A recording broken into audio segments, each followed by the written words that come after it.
The 46 names hit me before the myth did. Before charity. Before adoption. Just 46 children. Sent west. Alone. Source. I found them the way you find most buried histories. Not in a textbook. Not in a monument. But in the quiet language of an archive, where a life becomes a line, a date, a destination. Source. And then the scale arrives. Over decades, this experiment moved more than 120,000 children, by one account, an early blueprint for American foster care. Source. Another estimate says 150,000 children rode between 1854 and 1929. Source. A major historical library calls it 150,000 to 250,000, because even the counting is unstable, like trying to measure a fog. Source. That's not a footnote.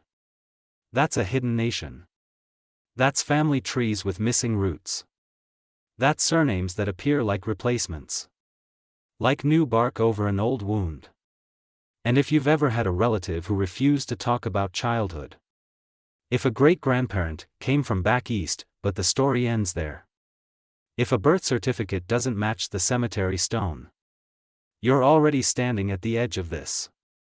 The timeline isn't subtle. It begins in New York City, in the 1850s, when the streets held thousands of homeless children, 10,000, in one estimate, wandering a booming, crowded city that didn't yet know what to do with them. Source. And it begins with one man's obsession. Charles Loring Brace. A minister. A reformer. A pattern maker. He looked at the city and saw a machine that produced poverty faster than compassion could absorb it. Source. I don't mean pattern maker as an insult. I mean it literally. Brace kept records. Diaries. Observations. He walked neighborhoods and wrote what he saw, like a detective with a moral mission. Source.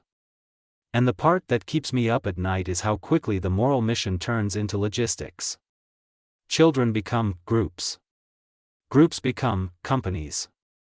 Companies become schedules, discounts, and destinations. Source. I found this while researching something else entirely. A different family mystery. A different missing maiden name. But the trail kept drifting toward the same place, institutional paperwork, and the quiet phrase, placing out. Source. That phrase matters. Because it doesn't say, adoption. It doesn't say, family. It doesn't even say, home. It says placement. Like an object in a slot. Let me be fair to the official narrative. Because there is an official story here, and it isn't pure villainy. The official story goes like this: New York City was drowning in child poverty. A new charity, the Children's Aid Society, founded in 1853, wanted to rescue children from hunger, gangs, and exploitation, and believed rural families could offer stability, food, and a future. Source. Brace argued that the farmer's home was the best asylum for the outcast child, and that moving children out of the city could break the cycle of crime and pauperism. Source. In practice, agents gathered children, put them on regular passenger trains, often with chaperones, and sent them to towns across the country, where local families could take them in. Source. There were rules on paper: care the child like your own, send them to school, feed them, clothe them. And placements were often described as trial, not necessarily formal adoption. Source. And yes, many children did find safety. Some found love. Some found the first warm meal they could remember. Source. So if you're waiting for me to say the entire thing was a con, don't. History isn't that clean. But here's what matters: the official story, even at its best, still requires silence to work. Because mass relocation only becomes morally comfortable when you stop asking certain questions. So let's ask them. Let's start with the numbers. If the movement placed more than 120,000 children, as the Children's Aid Society summarizes it. Why do other reputable sources float higher estimates, 150,000, even 250,000? Source. Where does certainty go to die, on the platform, or in the filing cabinet? Speaking of filing cabinets, the most haunting image in the PBS account isn't a train at all. It's a basement. A dim space beneath the Children's Aid Society headquarters, where an elderly volunteer named Ethel Lambert spent years saving stacks of old papers she believed had historic value. Source. She found a hidden closet behind old filing cabinets. And inside, diaries of Charles Loring Brace. Scrapbooks. Letters from children, organized year by year, voices that feared they'd be forgotten. Source. That's not nostalgia. That's disaster narrowly avoided.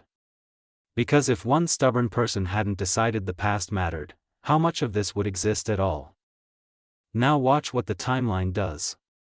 1853, the Children's Aid Society forms in New York. Source. May 19, 1854, Brace is writing diary entries about children begging barefoot, children in coffee cellars, girls prostituting themselves in crowded wards, raw observations that read like warning sirens. Source. September 1854, the first trainload, 46 children, goes west to Dowagiac, Michigan, in what a local history account describes as an experiment that was deemed a success. Source. The timing is almost theatrical. A city crisis. A new organization. A moral theory. Then, within a year, children moving like freight. But maybe that's just urgency, right? Maybe any system built under pressure looks like that. Maybe. So let's press on. The term orphan train itself is misleading. Many of the children were not orphans, in the traditional sense. Some had a parent alive.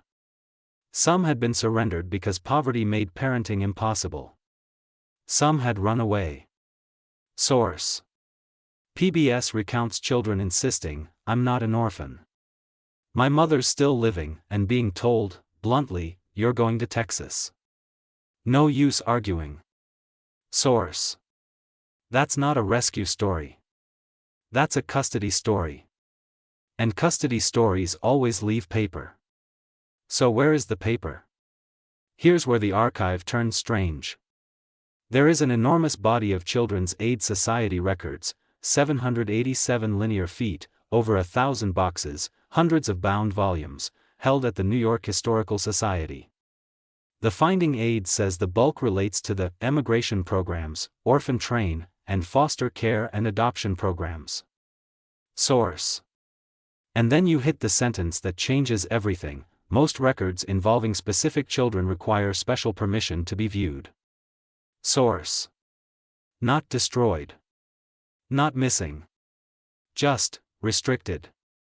Buried in plain sight. And it gets tighter. In the same guide, the Orphan Train and Farm School Records section lays out that huge ranges of case file boxes are restricted and need special permission, with supervision by a designated specialist, following legal restrictions on adoption and foster care records. Source. Which brings me to the family secret. Because secrecy isn't only institutional. It's domestic.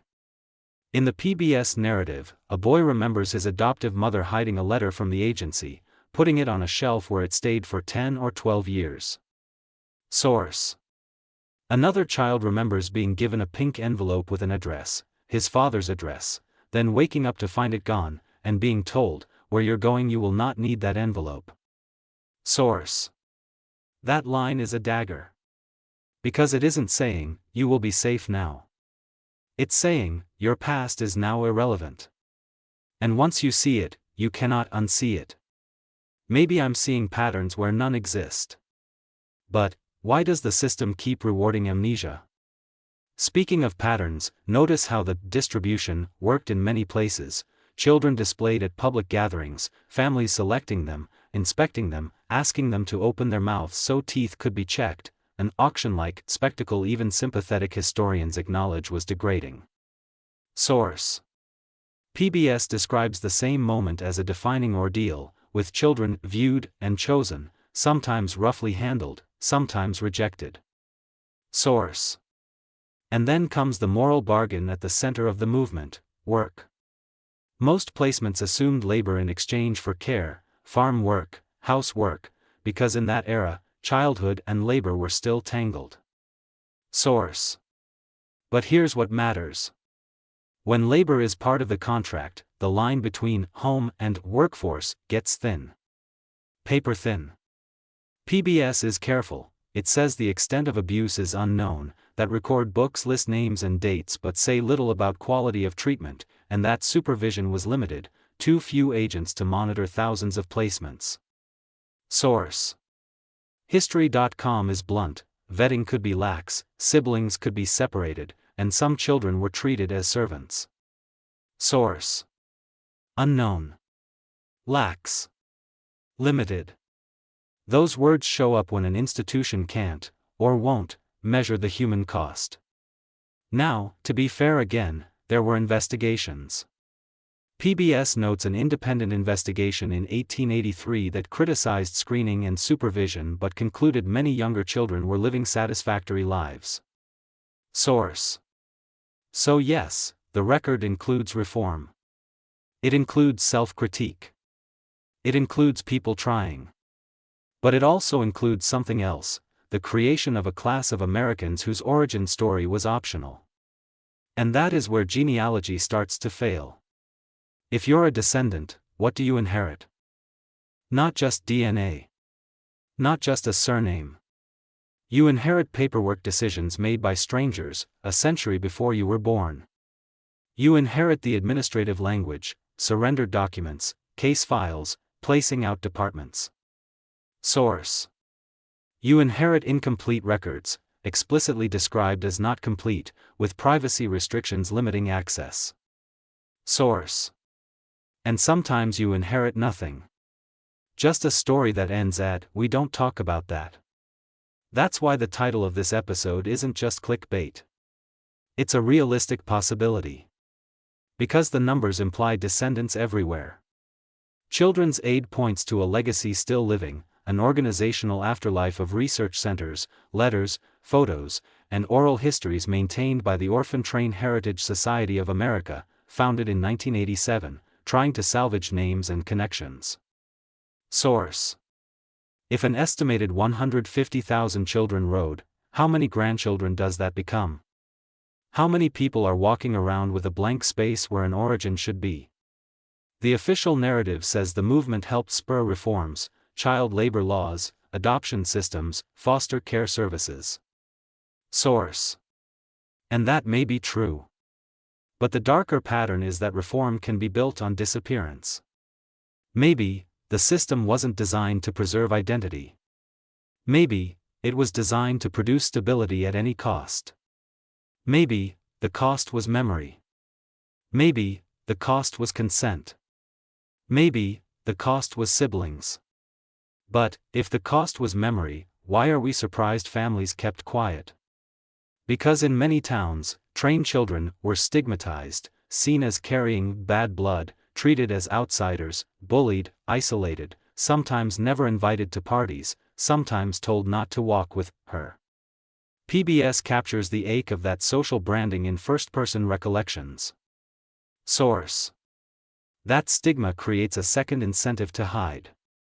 If you can pass as ordinary, why admit you were selected off a stage? If you can become someone else, why keep the old name?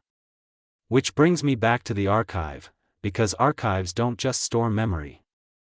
They enforce it. The New York Historical Society finding aid doesn't only say restricted. It describes supervised access, interviews, and publication limits. Researchers asked to agree that no names of principals will be included in any published material. Source. Read that again. No names. That is protection, yes. But it is also a structural reason family stories fragment. And then there are smaller gaps that feel symbolic. Board minutes missing for a stretch of late 1963 through 1965, noted as absent. Source. Records, not complete, repeated in multiple research guides. Source. None of this proves a conspiracy. It doesn't have to. A pattern doesn't need a mastermind. Sometimes it only needs incentives. And the incentives were everywhere. The city needed relief, rural families needed labor, reformers needed success stories, agencies needed funding, communities wanted good children, and children themselves needed survival. So the movement rolls forward for decades. 75 years, according to PBS. Source. Ending formally in 1929, as regulation increased and child welfare professionalized, Minnesota's historical overview connects the end to legislation regulating care, modern foster care foundations, and prohibitions on transferring dependent children across state lines. Source. PBS even gives the last departure a date and a destination, May 31, 1929, 3 boys sent to Sulphur Springs, Texas. Source. That specificity is chilling. Because it means, somewhere, there is a ledger entry that looks ordinary. 3 boys. A town. A ticket. And maybe, somewhere else, there is a family Bible with no mention at all. So what do you do with this, if you suspect it touched you? You do what Ethel Lambert did. You go looking where nobody thought you'd look. Source. You learn the institutional map. You learn that the Children's Aid Society's historical records, including Orphan Train program materials, are held at the New York Historical Society, with a finding aid that lays out what exists and what is restricted. Source. You learn that other collections, like records connected to placing out programs, also face privacy limits and incompleteness. Source. And you learn that the mystery isn't always what happened. Sometimes the mystery is, why didn't the story survive? Maybe because the movement encouraged rupture, children urged to make a good impression, to accept new names, to stop reaching backward. Source.